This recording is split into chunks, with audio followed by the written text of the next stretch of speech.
ప్రపంచ దేశాల నుంచి పెట్టుబడులు పెట్టేటోళ్ళు మన మధ్యప్రదేశ్ రాష్ట్రం వచ్చిండ్రట.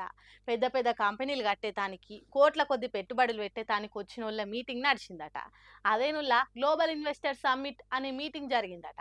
మరి మన దేశం నడి రాష్ట్రంలో జరుగుతున్న ఆ సమ్మిట్ ఎట్లా జరిగింది, ఎన్నెన్ని పెట్టుబడులు వచ్చినాయి, ఏ ఏ కంపెనీని ప్రాజెక్టులు రాబోతున్నాయి అనేది మనం కూడా చూసి తరించాలి కదా.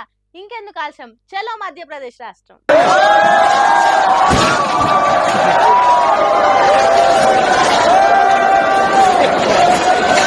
हमारे यहाँ इनको खाने को कभी नहीं मिलता, इनकी तरह फोकस करो बेचारे। हाँ हाँ जाओ जाओ जाओ, अरे देख लेना बेचारा खाने को नहीं मिलता। ఎట్లున్నది పెట్టుబడులు పెట్టేందుకు జరిగిన గ్లోబల్ ఇన్వెస్టర్ సమ్మిట్? కొత్త కంపెనీలు కట్టుడు దేవుడేరు గాని తిండి కాడ పెట్టిన దర్వాజాలు కూలగొట్టే కథ అయింది. మీటింగ్ ఎట్లా జరిగింది, ఎవరెవరు ఎన్నెన్ని పెట్టుబడులు ఒప్పుకున్నది ఎంత, ఒప్పించింది ఎంత, ఆఖరికి రాష్ట్రానికి వచ్చే రాబడి ఎంత అనేది ఏం లేదు. తిండి కోసం ఎగబడి భగవాన్ల కాడికి ఉరుకుడే కావాలి అన్నట్టు చేసిండ్రు.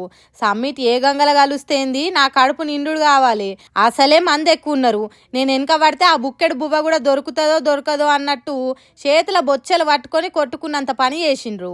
ఇంతకు ముందు ఎన్నడన్నా తిన్నరో తినలేదో అన్నట్టు చేసిండ్రు.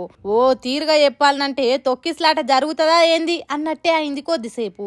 ఈ మీటింగ్ అసోంటి మీటింగ్ కూడా కాదట, ప్రధానమంత్రి మోడీ షురువు చేసిన సమ్మిట్ అట. బయటి దేశాల నుంచి వచ్చిన వాళ్లకు ఇక్కడ భోజనాలు పెడితే ఇంకెంత పరువు పోయేదో గాని ఆడికొచ్చిన జనాల కోసం పెట్టిన భోజనాల కాడ జరిగిన బువ్వ యుద్ధం అటు ఇది. ఖాళీ ప్లేట్ల కోసం ఎట్లా కొట్టుకున్నారో చూడుండ్రి.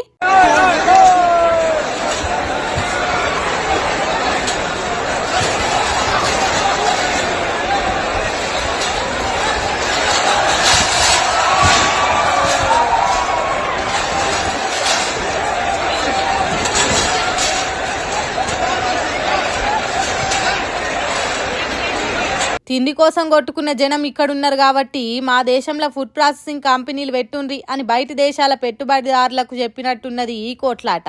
అట్లున్నాయి మధ్యప్రదేశ్ సర్కార్ పెట్టిన సౌకర్యాలు.